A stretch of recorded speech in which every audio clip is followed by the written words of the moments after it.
Siyempre namanipilit ako dati ng ibang tao.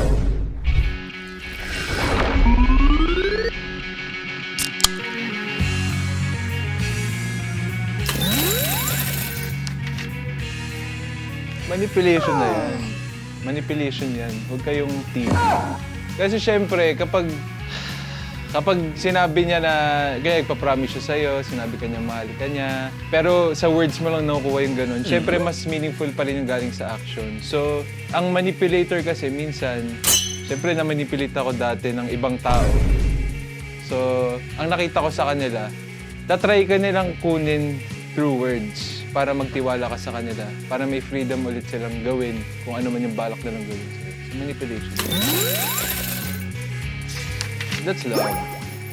Kasi una pa lang yung binibigyan kanya ng personal space, malaki na respeto niya sa'yo. Siyempre, minsan kailangan natin bilang tao ng sariling space minsan para mag-isip. At bihirang-bihira din sa tao na makahanap ng taong andyan para sa'yo habang naghihirap ka. Yung hindi ka talaga iiwan kahit mali ka, iko-correct ka man niya, pero andyan pa rin siya. So, that's love. Ang hirap niya na.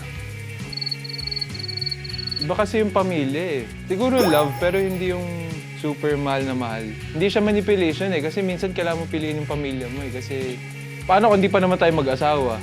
Tapos pipiliin kita, tapos nag-iwalay tayo. Paano yung pamilya ko? At the end of the day, pamilya pa rin yung nandyan para sa'yo. So, for me, that's love naman. Pero not yung epic love. Love na tama lang. Enough lang. Nice.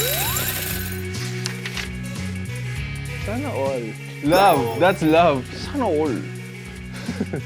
Siyempre, kapag binibigay niya lahat sa'yo, ibig sabihin, gustong-gusto niya maging masaya ka, ibigay yung mundo sa'yo, lahat ng gusto mo, kahit wala na matira sa kanya. Minsan ganun, umabot sa ganun eh. So that's love. I think that's love.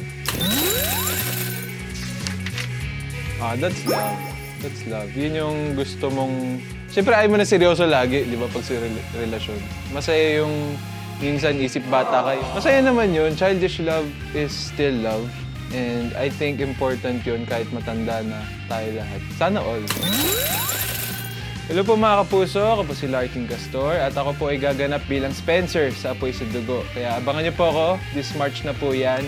See you!